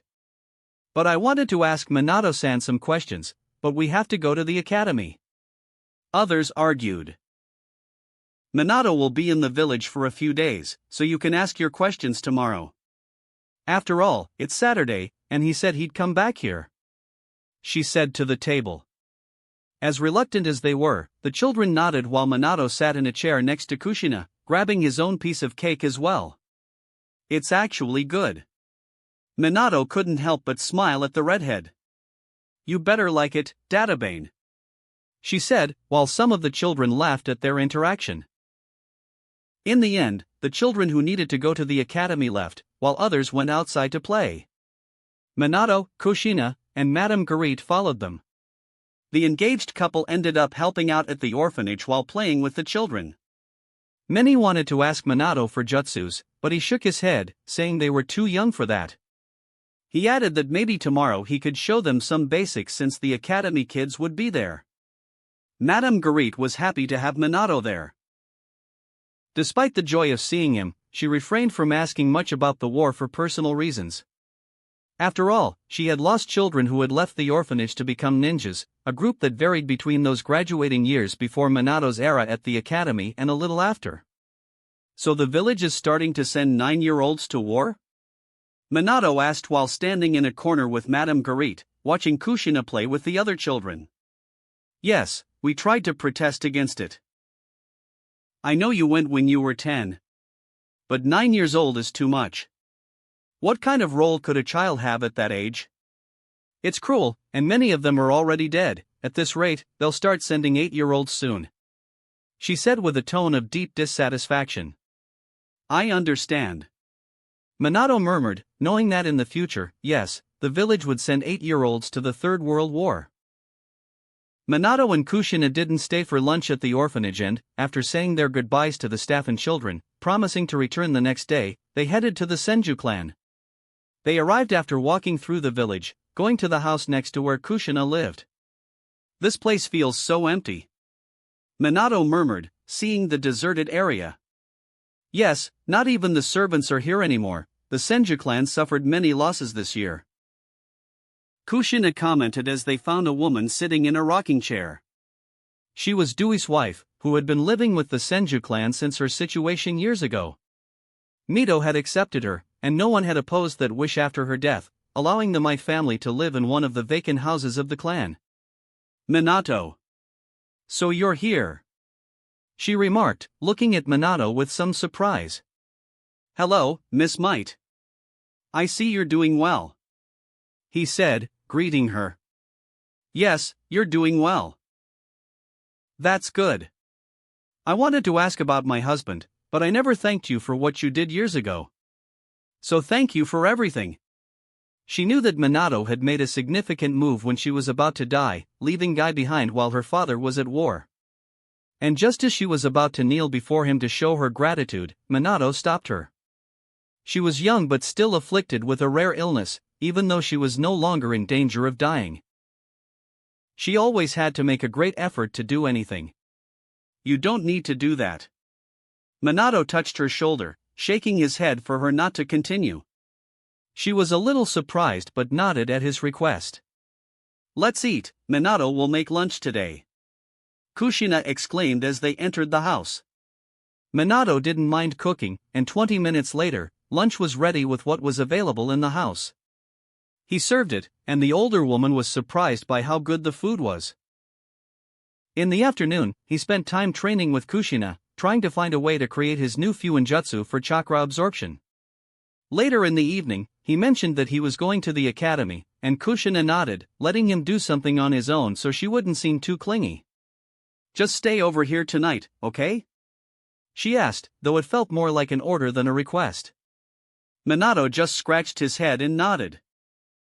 It wasn't too hard to agree, especially since that old pervert had noticed he was back, so he didn't really want to return to his apartment. I'll see you later. It should be time for the kids to get out, and I want to see my old teacher, Minato said before disappearing. Maki Fuma was bidding farewell to all the children for the day. He had taken on a new class this year, after assisting some in recent years following his work with Minato's elite class, a program the village hadn't put back into practice since then. But he knew that all the ninjas from that class were doing exceptionally well on the battlefield, though he hadn't participated himself, as his role was to continue guiding new children for Konoha's future. Meanwhile, a stoic Kakashi passed by him with a cold and neutral expression, followed closely by another child, Might Guy, who was always so energetic that the teacher sometimes questioned his mental health. Minato? Maki heard Guy exclaim again as he spotted Minato standing ahead. It's been a while, Guy. How have you been? Minato ruffled the boy's hair in the middle of the exit, while Kakashi looked back in surprise, seeing Minato's back. Though he had spoken to him a few years ago, Kakashi continued on his way, having nothing to say to Minato, except that he wanted to surpass him, which he would soon do. How about you head back to the clan? I'll be there soon, and I can give you some training. Minato said, and the young guy looked thrilled. Yes. Guy exclaimed, running off toward the Senju clan, while Minato sighed and turned his attention to his teacher. Hello, sensei. Minato greeted him. Minato. The last I heard about you, you became a jonin at just 12 years old. He exclaimed, approaching Minato with a gleam of pride. You could say that, sensei. Minato replied with a smile. How have you been? They began a brief conversation while teacher Fuma talked about the challenges of teaching and how he was managing his class. I know young guy doesn't have much talent for ninjutsu, but he might surprise you in the future with just taijutsu. His father is developing an S-rank technique. Minato mentioned. S-rank? Are you sure? Fuma looked wide-eyed at Minato, who nodded. Yes, very powerful. I even asked the Hokage to let me join him with the technique. We'll be working on it at the northern border. Minato said. They talked for a little longer, and Minato decided to return to the clan as it was getting dark, while Fuma still had things to organize in his classroom. When Minato returned, Guy quickly seemed to sense him and ran up, asking for training while preparing his weights. Minato just smiled at the child and gave him a series of exercises. Kushina was also waiting for him at the door, so she ended up making dinner for the two of them, and they ate together as a couple before Kushina dragged him to the bedroom, where they slept on separate futons. Good night, Minato. Kushina said, glancing at him, happy to see him there. Good night, Kushina. Minato replied, staring at the ceiling, thinking about how good it felt to be in the village and to see so many people he hadn't seen in years. Chapter 169, I'm Back 03. Third-person POV. Konoha, year 39. Minato woke up in the morning to find Kushina cuddled up next to him, having left her futon to sleep in his, drooling on his shoulder. He carefully moved her aside as he got up. Minato. Kushina sat up, rubbing one eye while looking at him with the other half closed. Kushina. I'm heading out now. After all, I scheduled a training session with Guy, alright? Minato asked with a small smile. Well, if you're going to do that, it's fine. Can I bring you some coffee? She asked, and Minato nodded. That's fine, but let me know where it is, she requested. I don't know yet. I'll be looking for someone, Minato commented as he started to leave after changing and saying goodbye to Kushina. 856, 857. 858. Little Guy was doing push-ups as Minato opened the door, and the sun hadn't even risen yet. What are you doing? Minato raised an eyebrow at him. I'm trying to do 1,000 push-ups before you show up. But it looks like I failed, my youth wasn't enough. He began to complain like a child. Stop crying, and let's save your push-ups for training. Let's go, Minato said, grabbing the boy forcefully despite his training obsession, and disappeared. Minato headed to the training field where he used to train, while Guy looked dazed. This is where I used to train. Minato said, but his attention wasn't really there. Really? I can feel the power of youth in the atmosphere. The boy exclaimed, then turned to see Minato, who had his eyes closed, focusing as he scanned the village with his observation haki, checking all the training grounds until he found the one he was looking for. Field 7. How ironic. Minato commented as he once again grabbed a confused Guy and vanished from the spot. At Training Field 7, someone was training at that moment and was slightly startled by the sudden appearance of Minato and Guy in the middle of the field. Who? He quickly grabbed a kunai, pointing it at them. His eyes widened when he recognized who they were. Looking around a bit surprised, Minato tried to pretend he wasn't there on purpose. Look, Guy, it's so nice to come here. This is my favorite training field to train you, he spoke to the air while Guy looked at him, confused. But it seems like it's already occupied, Minato said, turning to a small Kakashi, smiling at Tsukumo's son. Kakashi! Guy exclaimed as soon as he saw him. My rival! Fate has brought us together once again. Are you ready to lose? How about a race around the village using only our hands?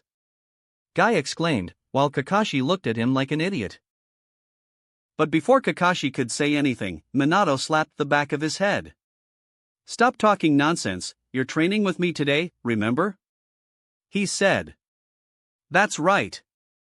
Sorry, I'm ready to start training. Guy exclaimed as Minato turned back to Kakashi. Hey, it's alright if we train here, right? Minato asked with a smile. Fine, just don't get in my way, Kakashi replied, a bit hesitant but speaking with some arrogance. Just like his father said, this brat is so full of himself. Minato only nodded, not paying much more attention to Kakashi. In the next moment, Minato started training Guy by giving him some seals. These are weight seals, you'll start training with them now. Minato began explaining the new dynamic to Guy so he wouldn't have to carry too many things. Really? Guy was, as always, enthusiastic. Kakashi continued his kunai training, but he glanced at the two of them every now and then, finding their training ridiculous since it was purely physical, and he believed that a ninja who relied solely on physical prowess was weak. This is so heavy. Guy gritted his teeth as he tried to do push-ups. You can do it. I want to see you unleash the power of your youth, Minato said, stepping behind the boy while Guy was already straining under the weight. With Minato's added weight pressing down, it seemed to unbalance him, but he quickly pushed through to keep going. Very well. I want to see you do 100 push-ups, Minato said while standing on top of the child, trying to push him to surpass his limits. 100. After some time, Guy finished. Very good. Minato stepped off his back, looking satisfied with the effort while Kakashi observed them curiously, even though he thought this training was pointless. Now let's train your reflexes, Guy, Minato said as the boy finished resting. Alright, just a second. Guy was clearly exhausted, feeling his arms go numb. You're doing great, at your age, I was much weaker, Minato commented with a smile. I'm stronger than you were at my age.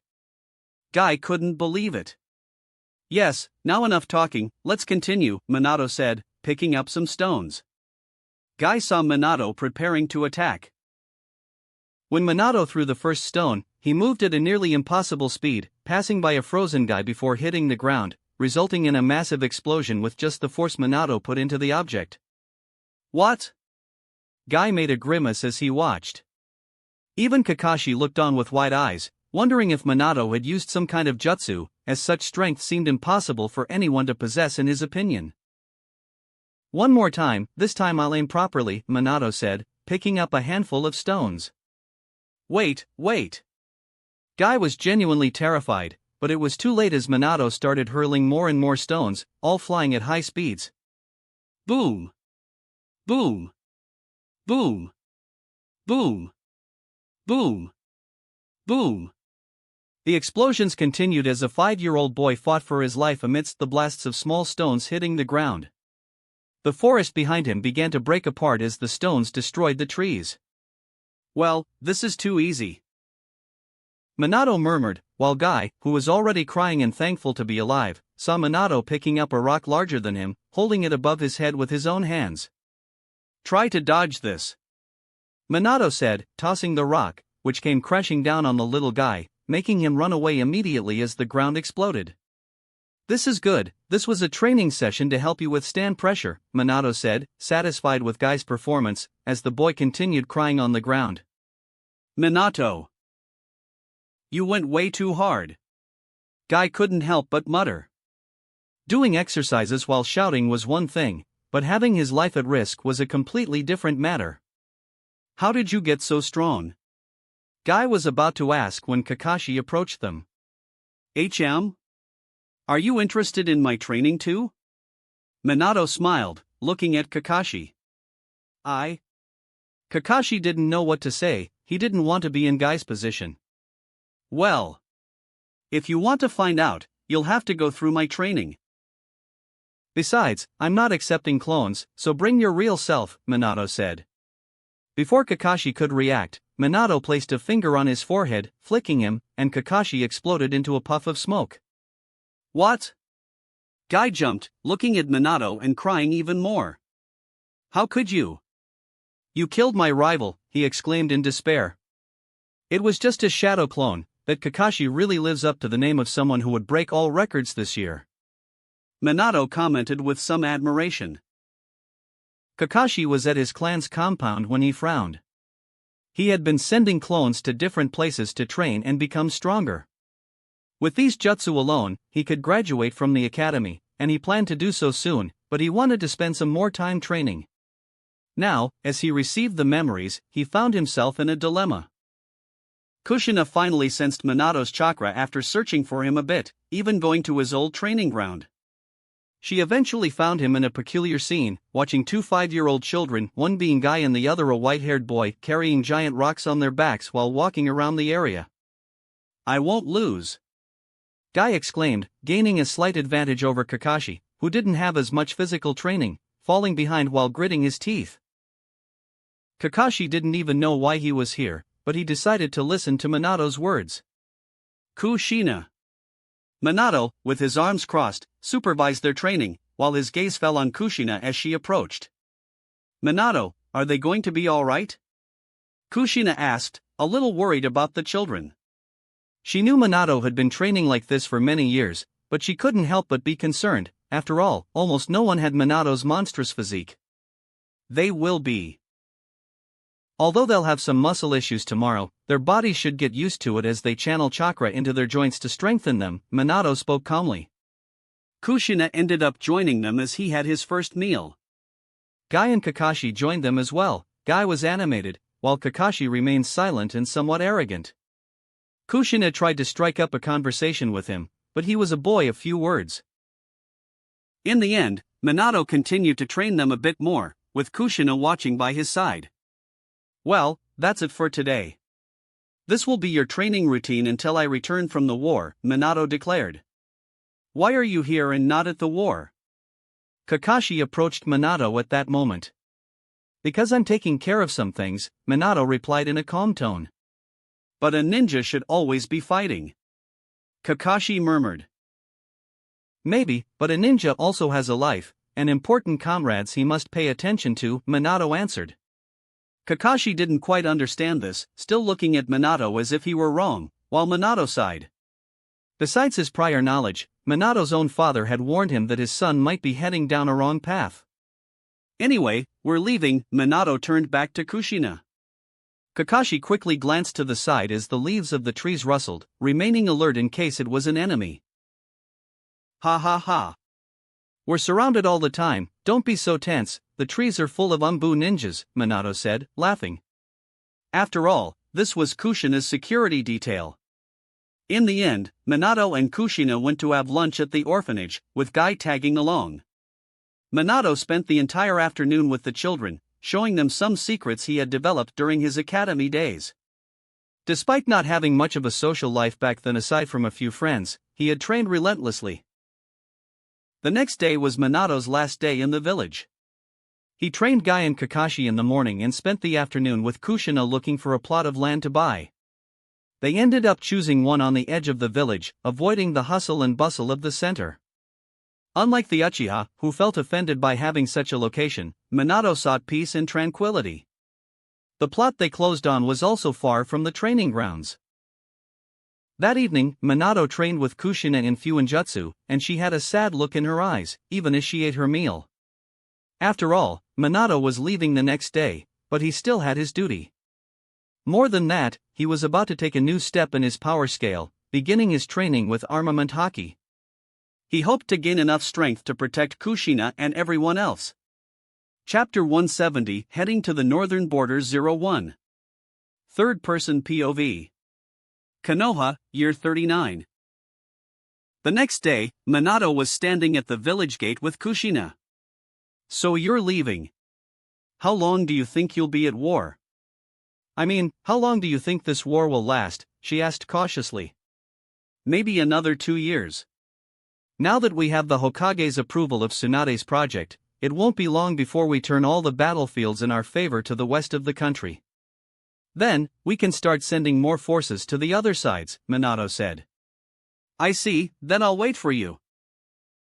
Kushina murmured, looking at him with a certain passion, as Minato nodded. There's something I wanted to give you. I took the chance to order it on Saturday, Minato said, pulling a small box from his pocket and opening it to reveal rings. This, Kushina murmured, before looking at Minato and jumping on him with a joyful laugh. This is so cool, Databane, she said, clinging to his neck. I think we need to make it official, don't you? Minato said calmly, crossing his hands behind Kushina's back. Put it on me, Minato, she demanded, stepping away from Minato and holding out her finger. Some people entering and leaving the gate looked at the scene curiously, as the girl raised her finger. Minato obliged, sliding the ring perfectly onto her finger. How beautiful. This must have cost a lot of money, didn't it? She asked, raising her finger as the ring caught a bit of the morning sunlight, and soon she returned to him. We're yours too. I don't want any kunoichi trying anything with you. They should see you're a committed man, she insisted, and Minato only sighed but took one of the 2 remaining rings from the box and placed it on his finger. Perfect. It's a shame our wedding is 5 years away. I'll be looking forward to it, Databane, she exclaimed, and before Minato could react, Kushina, without warning, jumped on him, kissing him with an assertive demeanor. Well, I think I should go, Minato said in the end, he was already late. All right. Go and win this war, Minato, she exclaimed. Minato nodded, turned his back to her, and tightened his headband to ensure everything was in place while he kept his Jonin uniform on. In the next moment, he disappeared. The space around Minato distorted before stabilizing again, and he found himself near a camp, the 12th camp, north of the western border and the battlefield against Suna and IWA. He approached, with a few sentries in the trees looking at him in confusion, recognizing him, but no one stopped him as he entered the camp and headed to Jiraiya's tent. As soon as he approached, Jiraiya immediately exited his tent, surprised after sensing his chakra approaching. Minato, you're back, he said, smiling. Come inside. I've received some reports about your rescue. Let's talk inside, he requested, and Minato nodded, following his sensei into the tent. He stood in front of Jiraiya, touching his wrist to summon a small scroll, which he took and handed to his sensei. I have something here, sensei, before we start. This was delivered by the Hokage to you yesterday, he said, having been summoned once more to deliver direct orders from Hiruzen. Jiraiya took the scroll and read it calmly, raising an eyebrow. He looked at Minato afterward, a bit surprised. Are you sure about this? Acting on the northern border? He murmured, as Minato's request and its authorization were in the scroll. For a while, yes. I know I can stay there for up to a year since I need to work with Might Guy on developing a new technique, Minato said. I understand. That won't be a problem, but you don't want to go alone, do you? Jiraiya asked. Minato shook his head. No, I want to take the girls with me. After all, they are my team, and you can't leave the camp's command. So it would be better to have them with me, Minato explained. Jiraiya nodded. All right, I'll allow you to do that then.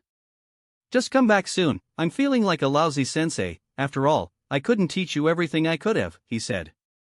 It's all right, sensei. Are you still training the Rasengan I taught you? Minato asked with a smile. I'm trying, but an S-rank jutsu is very difficult, Jiraiya commented. The older man then called one of the guards into the tent and asked him to summon the 2 girls from Team 7. Meanwhile, he continued talking to Minato about what had happened. Well, that was unexpected. When you left here, I didn't expect things to escalate so quickly. But I'm glad you managed to save her. I see you even have a ring, he remarked, with a slight smile. I bet Kushina is happy. But I also heard some comments from Tsunade. Did you also get engaged to her daughter? Jiraiya asked, narrowing his eyes. I'm engaged to both of them, sensei. I'm going to marry both, Minato said calmly, without any hesitation. Well, I guess I can say your sensei is proud of you. A Senju and an Uzumaki, you're ambitious, kid, Jiraiya murmured in the end. Anyway, sensei, I have permission to go to the medical camp. I'd like to check on a few things there and even invite Suna to come with me to the northern border, which might be difficult, but I'll ask anyway, Minato said.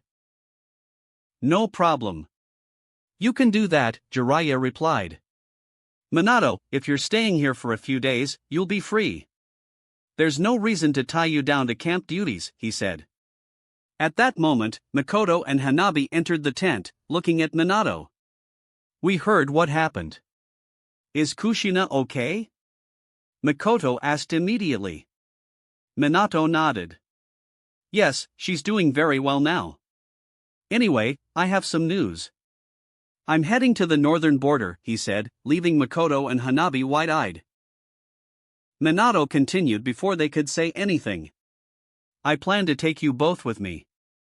I hope you're okay with that. The two exchanged glances. You're taking us to the northern border? Hanabi asked. Yes, you're my team. You'll be better off with me than here. After all, you'll continue to train with me, Minato explained. All right, we'll go with you, Minato, they replied in unison. Great. Prepare your things, we'll be leaving in 2 days. I'd also like to check on your training. Today, I'll be heading to the medical camp, but I'll be back tomorrow for a bit of training, Minato said, and the girls nodded. He then turned to Jiraiya. Anyway, sensei, I'm off, he said, disappearing in the next moment. Did you see the ring on his hand? Hanabi murmured to Makoto with a strange look. Yes, I saw, Makoto said, almost whispering, her voice nearly breaking. Jiraiya just listened, scratching his head, not knowing what to say to the girls as they began to leave the tent. Man, this student of mine is either going to break 2 hearts or keep both for himself. After all, if there's room for 2, why not 3 or 4, he muttered, but with a certain pride in Minato. Suna was surprised as she was studying a poison that had begun to emerge on the battlefield, created by Suna after many months at her mother's request. A nurse entered the medical tent, informing her that Minato Namikaze was there. Now, being a hero, he had his own privileges and wasn't as restricted from passing through any area in the medical tent. However, Minato didn't enter as he usually did and instead asked for someone to call his fiancée. Minato? Suna approached, throwing away her gloves, going up to him outside. Suna. He smiled warmly. I heard about what happened with Kushina. Is she okay? Suna asked with concern.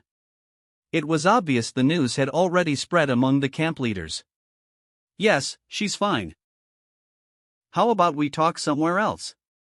Minato suggested, gesturing for them to step outside. So, Minato revealed everything to her in a place outside the camp. So, Kushina accepted our condition? Suna murmured, unsure whether to feel guilty or not for making her share the man the Uzumaki loved. Yes, as you can see, I have a ring, and I brought one for you too, he said, once again taking a small box from his pocket. Suna's lips curved into a smile when she saw the object reflecting the sunlight inside. Come on, put it on my finger, she asked, excited, as Minato repeated the gesture he had made with Kushina. Now we're official, she murmured, looking at the ring placed by Minato. Yes, but there's one more thing. I'm going to the northern border, he said suddenly, breaking the girl's momentary happiness and making her look surprised. It's temporary.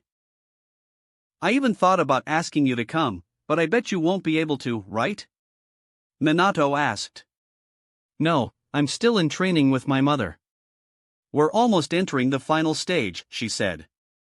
She's going to teach me a super strong technique now. It's the reason she has that crystal on her forehead, Suna explained, remembering she was close to completing her training with Tsunade. This was a sign that the heir was about to master the technique that only Tsunade possessed. Minato understood and nodded without issues. That's good.